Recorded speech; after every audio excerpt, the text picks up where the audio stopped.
motherfucker, I'm back.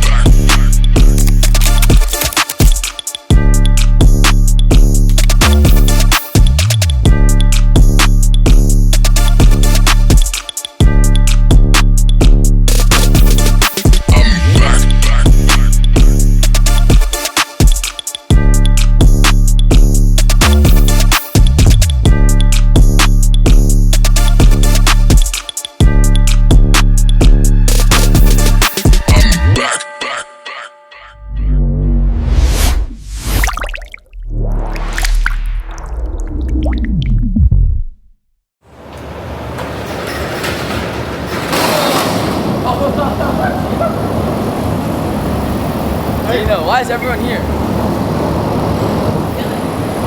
What the John? Happy birthday. Happy birthday!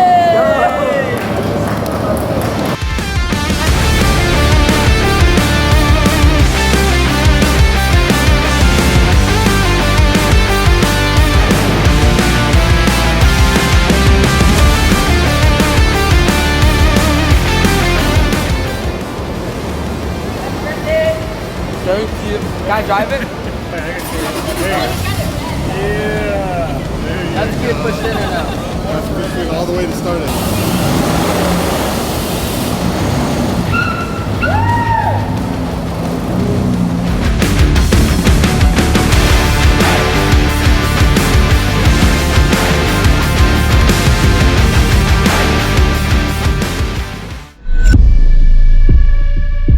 All right, so here we are. We're getting started with Scott's 1972 Chevy C10. We're going to be going with the full Ridetech coilover kit and some Willwood brakes with the Pro spindle.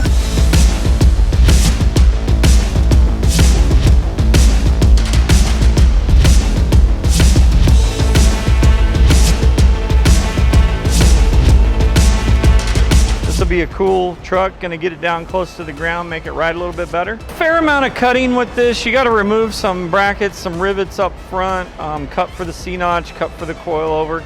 But for the most part, I mean, it is a bolt-on kit. There's mostly some rivet removal.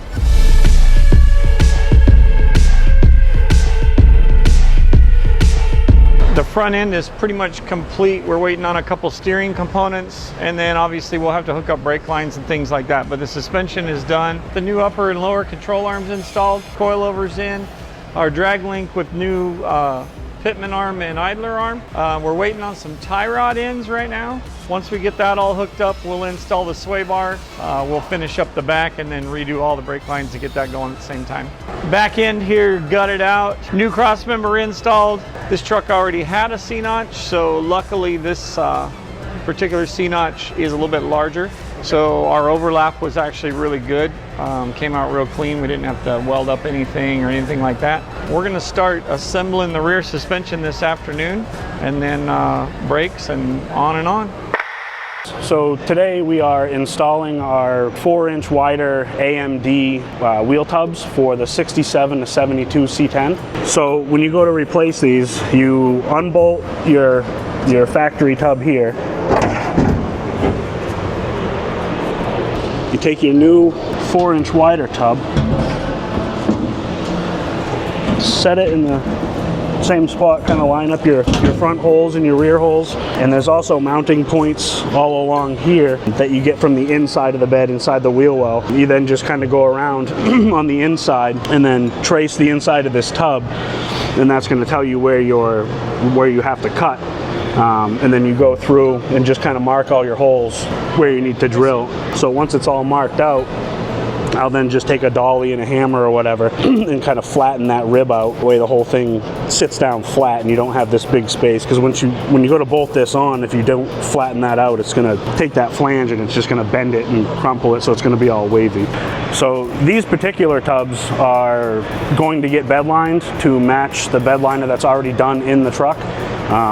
We're going to send them out and have those done separately because the rest of the bed doesn't need to be, resprayed. It was a little more difficult with the bed liner because we're not relining the bed to make sure that you are good with your cuts and everything else.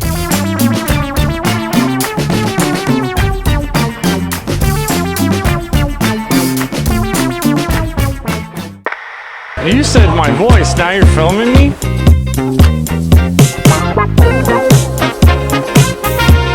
So we were having an issue with the Sniper that was on the truck when it came in. It had an intermittent problem. Customer had kind of given some complaints, and then it seemed like it actually got worse for us. So after going through some troubleshooting with Holley, kind of came down to the fact that it was going to need to be sent in to be redone. The problem with that was it had an ECU issue.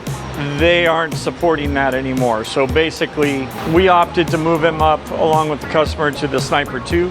So we installed the Sniper 2 and some new spark plug wires and seemed to fix the problem, and we're down the road.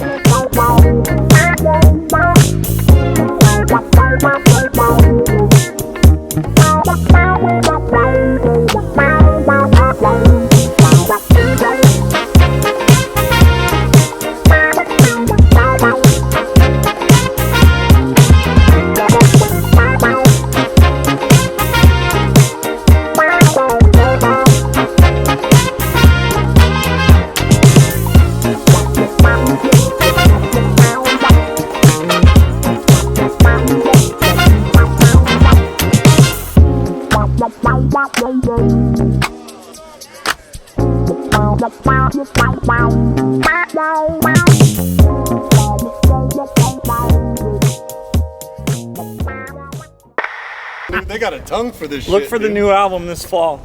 Yep. Dropping soon? Dropping soon. For sure, dude. We're gonna go Gotta do get it. out of post. So warm in here. It's just kind of how it is. Hey, I got no snare. I got no snare in mine. Check one. It'll vary a little bit. Check one. I've got some. Check one. I've got some emotion in this, so there's gonna be a little bit of. Okay, that's fine. I just want to check. Hey, Jason, come look what I got in the garage. Oh man, James, what did you do this time? No, check it out. I found this video online about making an air ride kit out of old bike parts. I got the Impala on bags right now. Watch this. Are you sure? This seems kind of busted, man. Oh God, Yvonne's gonna be so mad at me.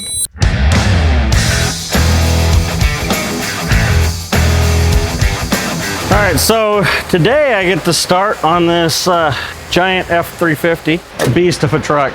Got a lot of cool stuff on it. I mean, you hope that when you see them like this that they're going to use it, that it's not just for looks. Really nice winch, a lot of really nice lighting on it. The airbag in the back is going to help it carry a little bit heavier load, be a little bit more stable when it's loaded down with a big trailer or something. Yeah, so the helper bags are from Airlift, so we're using one of their kits with the brackets and bags and all that. Logic makes a really nice controller and all that, so we're using one of those on it. And then for onboard air, we're using the Viair dual pack and a couple of seamless tanks. Most everything bolts on. I mean, the onboard air, I'm gonna have to make brackets and stuff to mount the tanks and the compressors. You know, as far as the wiring and any of the technical stuff goes, it's all the same as any other setup. A lot bigger, a little bit more stuff involved, but in the end, it's a helper bag setup with compressors.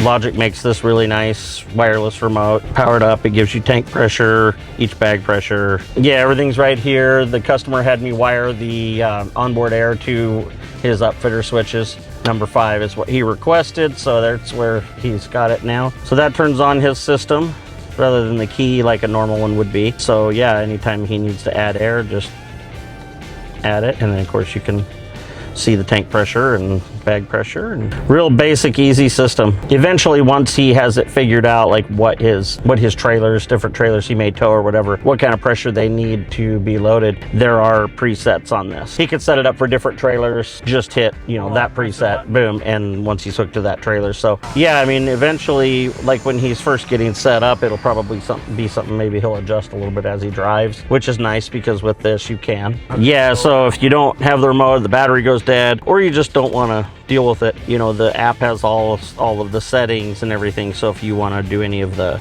set anything up differently. Yeah, Logic makes a really nice controller, a really nice onboard air setup, so we've used a few of them now, and so far so good. Been really impressed with them. Mike Tyson. Try it, see what happens. Give it a real Tyson. Try it, see what happens. And then J. Cole will get contacted by Mike Tyson. It's just not funny. It's just not funny. You gotta take that off. You need to take that off. I want to be at home. Can we go to my house? Sit by my pool. I got beers, J. Cole.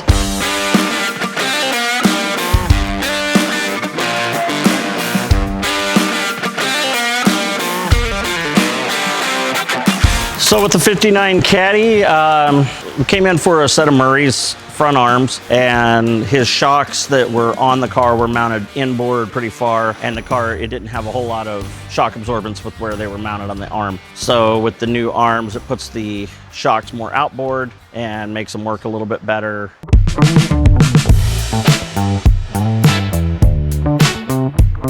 We got the front end down. It goes down a little too far, so had to build a set of bump stops for it to keep the pan off the ground. So the car just has a single bump stop in the middle, in the rear of these cars. Basically cut the bracket off, take the bump stop out, did a little clearancing on the floor. It's got an airlift system in it, and then just a seamless tank, and nothing crazy, but a really nice workable system. So now just been working on a few things. There were a few little wiring and plumbing issues behind the seat, the air system and the stereo, that kind of stuff. So pulling the back seat out to access the air system. It's got an air leak that the customer wanted us to check out. Once we got the front end worked out and put the car on the ground, the rear end was way high comparative. So didn't look right for the kind of car it is. So we reached out to him with some pictures and said, hey, would you be interested in getting the back down? And he said, absolutely.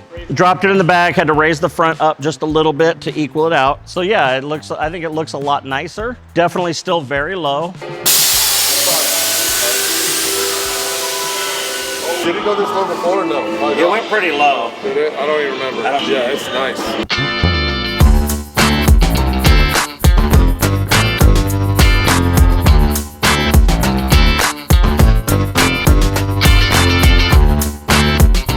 I think it's crazy that they put these Impala taillights on here, because I've been to lowrider shows and all the Impalas have these, so this must be an Impala part. 58 Impalas had those on, and they took them off the 58 Impala, put them on the 59 Caddy. They shouldn't, but a lot of them do. I just got fired from lowriding, but you asked if I would drive this? Yeah. I mean, I would drive it. I mean, first thing I would do is make sure it gets all the way to the ground, all the way around. You know, preference is everything with a customer's car. They like it, you know.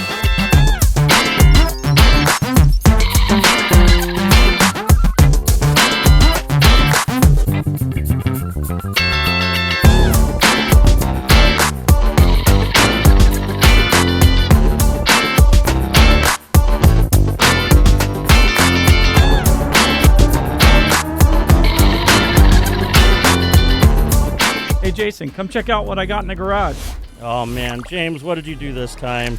No, check it out. I found this video online to making an airline kit out of old bike parts. I got the Impala on bags right now. Watch this. Are you sure, man? This seems kind of busted.